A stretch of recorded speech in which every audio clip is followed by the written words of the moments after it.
Welcome back, learners. So, I am Manisha, and today we are going to solve one more long question from the budgeting. And I think this one is the last question. We have solved the previous, or we have solved a few in the previous video. So, this one is the last. And after doing this, long question from the budgeting topic will be completed.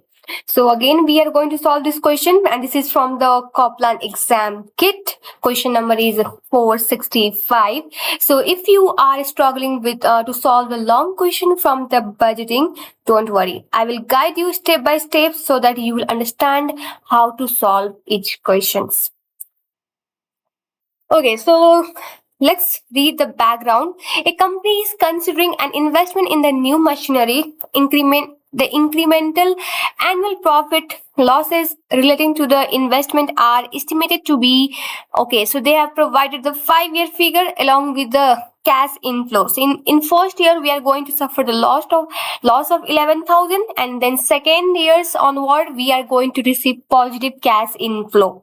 Investment at the start of the project would be 175,000. So this means at the in the year 0 means currently immediately we are going to invest 175,000. See, here also student used to do a mistake that they blindly assume we are going to invest in the initially or at the start of the project, but it would not be the case in the all of the question. So please make sure in some question they might mention that investment will be start from the first at the end of the first year.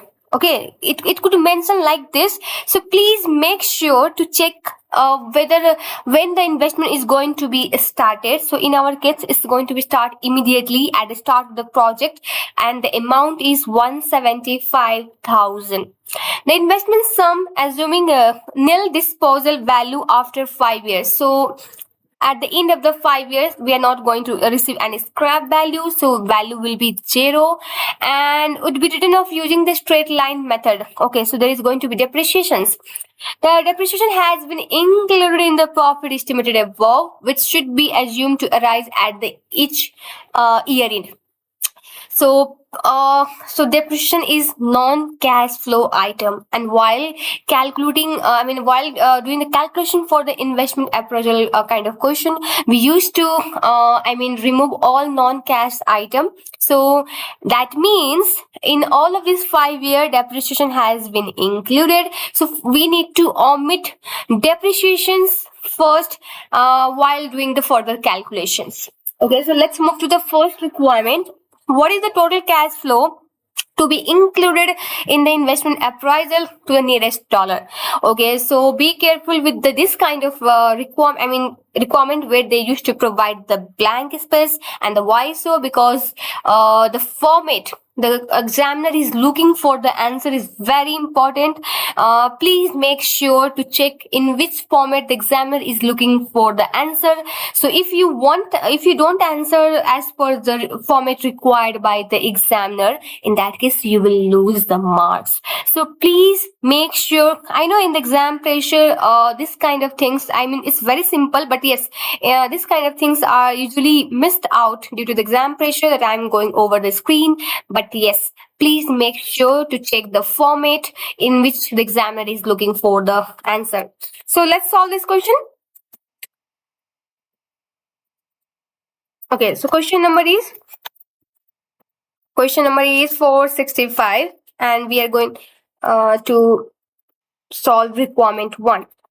So requirement 1, A, is asking you to calculate the cash flow, total cash flow that should be included in the investment appraisal. That means you from year 1 to 5. Not we won't take the year 0 in the in this for this particular requirement A. I will tell you why. Okay, 4 and 5. Okay, so what is the annual profit? Annual profit is minus 11. So they have taken the 30 in the commons. I will do the same. Okay, and then we have 3, 34, 47 and 8. All right. So, but here we need to find out the actual cash flow, because in this annual profit, depreciation has been included. And first thing, we need to figure out how much the depreciation value is. So, depreciation. Okay. So how can we calculate the depreciations? It's very simple. Our investment amount is 175,000 and project is for the 5 years. And the question also mentioned that depreciation is calculated using the straight line method. So that means we need to divide by 5, right? All right. And we will drag this formula. Yes, we got our value of depreciation. Now we will calculate the net cash flow. Cash flow. So actual cash flow will be, we need to, depreciation has been deducted now. Previously, now we have to add it back. So I will plus this. Okay, fine. Yes.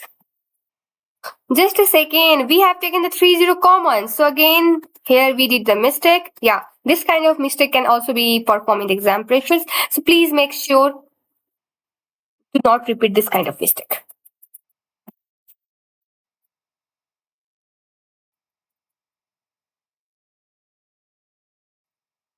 So now I have taken 30 common.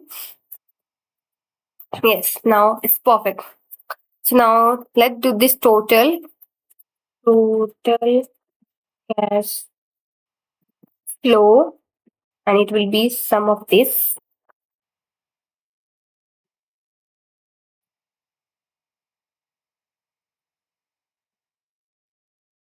Yes, so we got our answer. Total cash flow is 256. So now, my question to all of you who is watching this video, shall we put down 256 here or 256,000? That means we need to include 30 as well.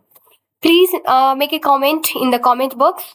So actually, we need to write down 256,000, not 256.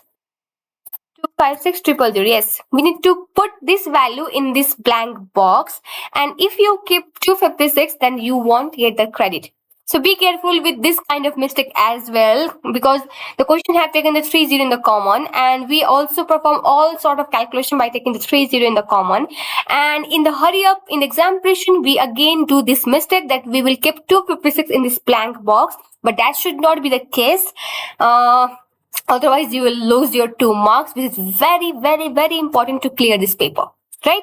So that means we need to keep the 256,000. No any decimal need to be kept, because question is asking to the nearest dollar. All right, so we are done with the part 1. One more thing, the question didn't ask you to calculate the net present value. If a question asks to calculate the net present value, in that case we need to deduct this initial investment as well. Or if question asks you to calculate the present value of the cash flow, in that case only the cash flow which are incurring in the year 1 to 5, we need to calculate the present value of that cash flow excluding the initial investment. Okay, so here question asks the same things, the total cash flow of this 5 years. So we don't need to include any initial investment at the start of this project. Okay, so let's move to the requirement B. Okay, so requirement B is saying what is the net present value of the investment at a discount rate of 10% per annum to the nearest dollar. Now question asks you to calculate the net present value. Okay, so here I will write down year, then it's 0, 1, 2, 3, 4, 5. All right. So this one is the years. Now cash flow at the each of this year. So at the year 0, we are going to have some investment immediately, and the amount is 175. I'm taking the 30 as a common again. And in year 1, we have a cash flow of 24. And in year 2, we have a cash flow of 38. Don't take the annual profit because it includes depreciations, right? We need to exclude the depreciation because it's non-cash flow item, and we can't take this in the factor, while performing the calculation of investment appraisal. Okay, now in the year 3 we will have a cash flow of 69. In the year 4 we will have a cash flow of 82, and in year 5 we will have a cash flow of 43. All right.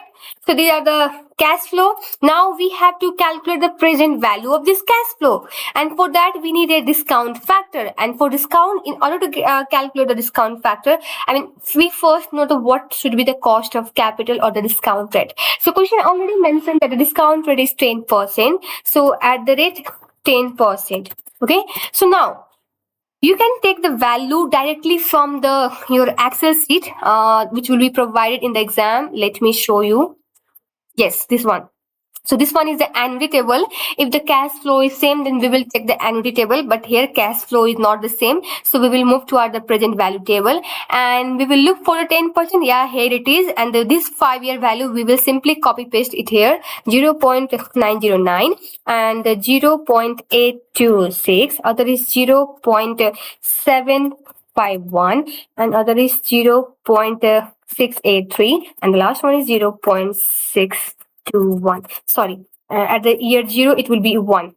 So for yes, and at the E0 it will be 1. Yes, and other method is that you can simply calculate this, but I know in exam I think Excel is not been provided. So this will be useful in case you are appearing for the FM, where what you can do is you can take you can use this formula to calculate the discount factor at 10%. That is 1 divide by 1 plus 10% and to the power this 0. Okay, and now drag this formula over the next 5 cells. Yes, and you can see the value is almost same for all of these 5 years discount rate, which we have copy pasted from the Excel, I mean the present value table. Yes. All right. So this is the way you can do the calculation of this discount factor as well. But this will not be useful in the F2, but it will be useful for the FM. Okay. Now let's calculate the present value. What we need to do is we need to multiply the cash flow with the discount factor. And again, we will drag this over the next 5 cells. Yes. Now we will add all this and we got our NPV. See, for N just a second. Okay, so we got our answer 12.732. So do we need to keep this 12.732 here? No. We don't need to keep it 12.732 because question is asking in the nearest dollar. So do you think we need to keep the 13? Nearest dollar is the 13? Again, no. Why? Because we have taken the 30 common and the question didn't say to take the 30 common. So right? So just a second. Yeah. So we can take this value and multiply with the 1000. So and nearest dollar will be your just a second. And your nearest dollar will be 12,700. Okay, so this is the value that you need to keep in those box. And one more thing I would like to clarify here. See, in the first requirement, the question asks you to calculate the total cash flow. That means we don't use any discount factor, or we don't need to calculate the present value of the cash flow. We simply just add it up all the cash flow but excluding the depreciation one. This is the one requirement. Other requirement that could be asked is to calculate the present value of the cash flow, not the net present value of the cash flow. In that case, you just need to add all this present value of the 5-year and then keep your answer in those blank box. And a third requirement that could be asked is the net present value. In that case, you need to consider the initial investment and then add all of this cash inflow as well as outflow, and then whatever the net value will be, that will be your final answer. So this kind of question can be asked in these 3 kind of ways. So please make sure to read the requirement. Okay.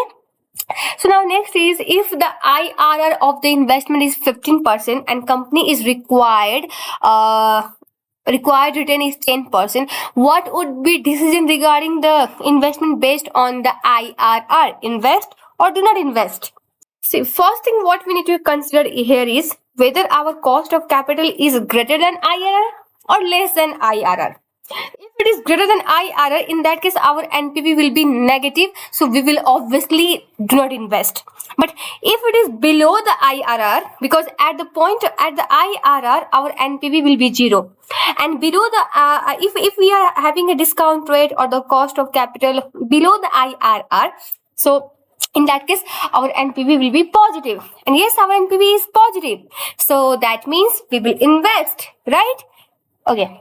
Now, next is the future value as of the sum invested now can be calculated using the following formula. What would be the future value of 5,000 if it was invested today for the 4 years at the compound rate of interest 8% per annum to the nearest dollar? So formula for the compounding is very easy, and I guess it is provided in the exam as well. Let me check. I think they should provide this formula.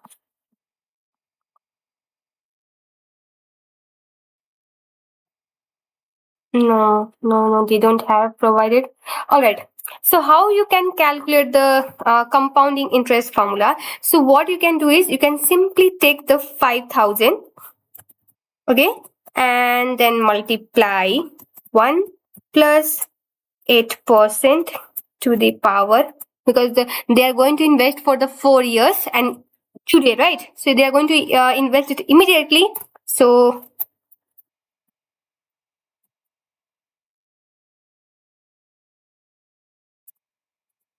it's 6,802. So don't keep any decimal place here because question is asking you to calculate the nearest dollar.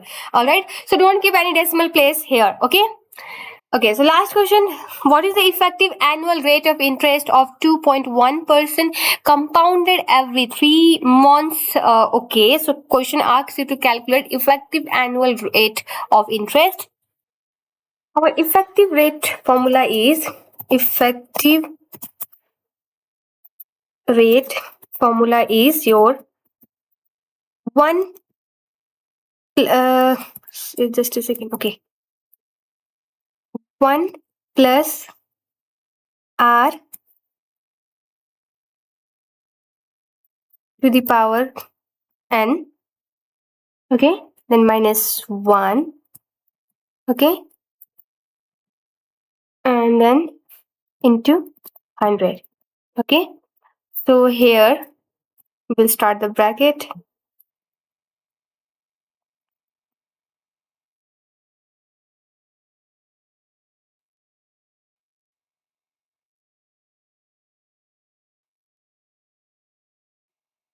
Okay, so we will start the bracket, and 1 plus r is your 2.1 percentage.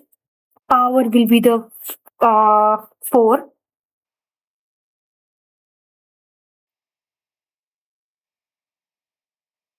Just a second. The question is asking for every 3 months. Yes. So here n means the number of times the compounding is done in the period. So as the interest is compounded every 3 months, that means in year it will be compounded 4 times. So that's why I have taken here 4, and then we will do -1 and bracket close and into 100 again bracket close.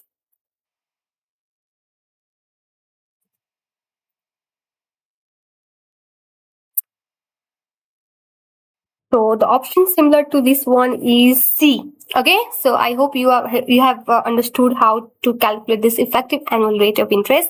So simply you need to do is 1 plus R. R means your interest, and N is the number of time the compounding is done in a year. So and then -1, then multiply it by 100. Okay, so this one is your effective rate of interest. So I think we are done with the budgeting topic. I hope this video is useful for you guys. So please share it among your friends who are preparing for the MA F2 paper. And thank you so much. Have a good day.